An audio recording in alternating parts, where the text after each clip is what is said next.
Imagine stepping off a boat onto an island no one from your world has ever seen. The air is thick with unfamiliar scents, the sounds a chorus of strange birds and unknown words. The people greet you in ways that seem baffling, their customs a puzzle waiting to be solved. This isn't just the start of an adventure, it's the heart of cultural anthropology. Anthropology is about immersing yourself in another way of being human. It's not about collecting exotic facts, but about seeing the world through someone else's eyes. The anthropologist is a student, not a judge, there to listen, observe, and piece together meaning. Why do some societies share everything, while others value private property? Why does one color mean mourning here and celebration there? These questions lead us to the core of what it means to be human. The goal, to understand the native's point of view, as Malinowski said. This means living alongside people, sharing their daily lives, and participating in their rituals. The anthropologist learns the subtle cues and unspoken rules that hold a society together. This web of meaning is what we call culture, a framework for interpreting experience and guiding action. Exploring other cultures is also an exploration of ourselves. We begin to question what we take for granted, realizing our way is just one of many. Cultural anthropology is a mirror, showing us other worlds, and reflecting our own back in a new light. It forces us to see ourselves with fresh eyes. Man is an animal suspended in webs of significance he himself has spun. Culture is those webs. Culture isn't just art or music. It's the shared meanings that let us make sense of the world. It's the language we speak, the stories we tell, the way we organize families, and our beliefs about life and death. Without this shared web, social life would be chaos. A smile could mean anger, a handshake an insult. Culture is the script we follow, the glue that holds society together. It gives order, predictability, and a sense of identity.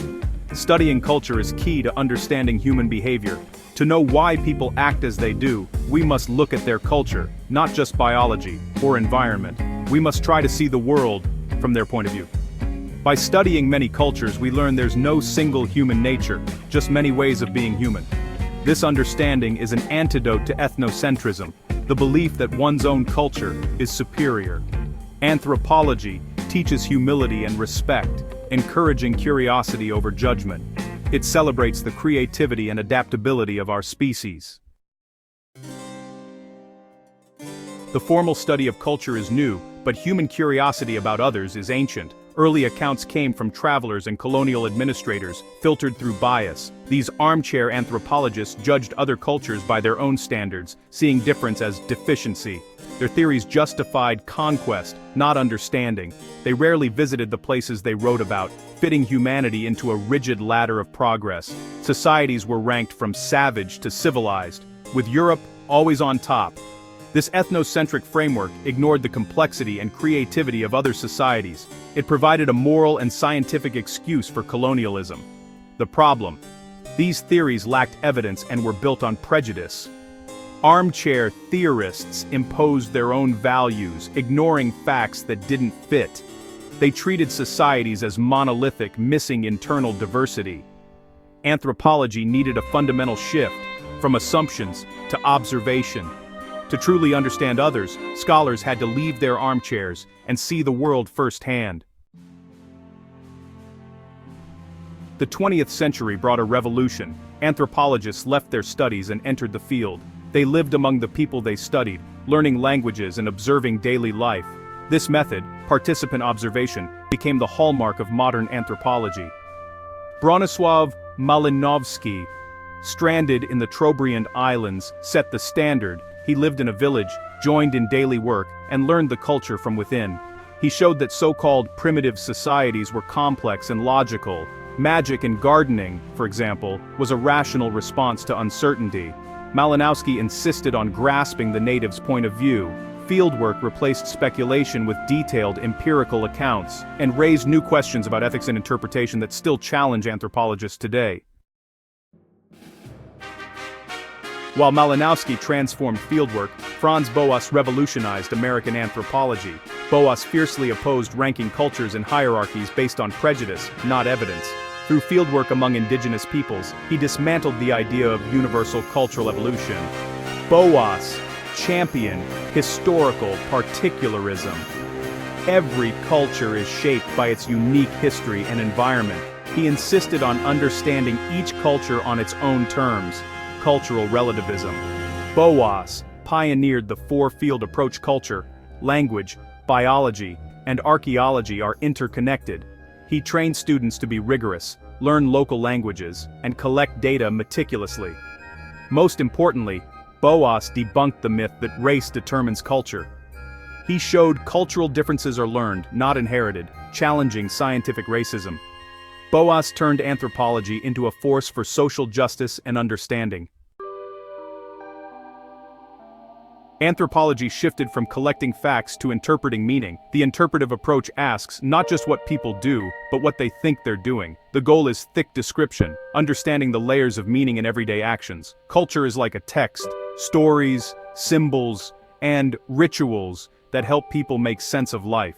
The anthropologist learns to read this text, uncovering hidden meanings. Take the Balinese cockfight. On the surface, it's just gambling. But a thick description reveals it's about status, rivalry, and social order. The fight becomes a symbolic drama, a way to play out tensions in a controlled setting. This interpretive turn moved anthropology away from seeking universal laws. Instead, it aims to enlarge our understanding of human experience. The point isn't to predict behavior, but to grasp the meanings that animate people's lives. By making other worlds understandable, we gain a deeper appreciation for our own. Anthropology reveals the range and variety of human experience. It helps us see our own place in the world with new perspective. Anthropology once focused on remote, untouched societies, but today its scope is global. Anthropologists now study everything from corporate boardrooms to online communities. The myth of isolated cultures is gone. In our globalized world, people and ideas are always moving. Modern anthropology examines how global flows shape local lives, from tourism to technology. Cultures adapt. A McDonald's in Beijing isn't the same as one in Chicago. Culture is resilient, dynamic, and constantly reinvented. Methods have evolved too. Anthropologists use surveys, media analysis, and digital tools. They work in interdisciplinary teams to tackle complex problems, from disease to development. Anthropology's unique lens helps us understand the pressing issues of our time. In our interconnected world, misunderstanding and conflict are everywhere. Anthropology offers a method for understanding others on their own terms. It's an antidote to prejudice and ethnocentrism, teaching intellectual humility. Our way of life is just one among many. None is the default for humanity. To understand others, we must suspend judgment and see the world from their perspective.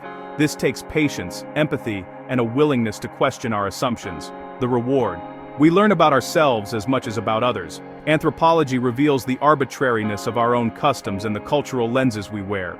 The study of others becomes a journey back to the self, now seen in a broader context. The enduring task of anthropology is to build bridges of understanding, not walls. We can all be amateur anthropologists, making the world more thoughtful, one moment of understanding at a time.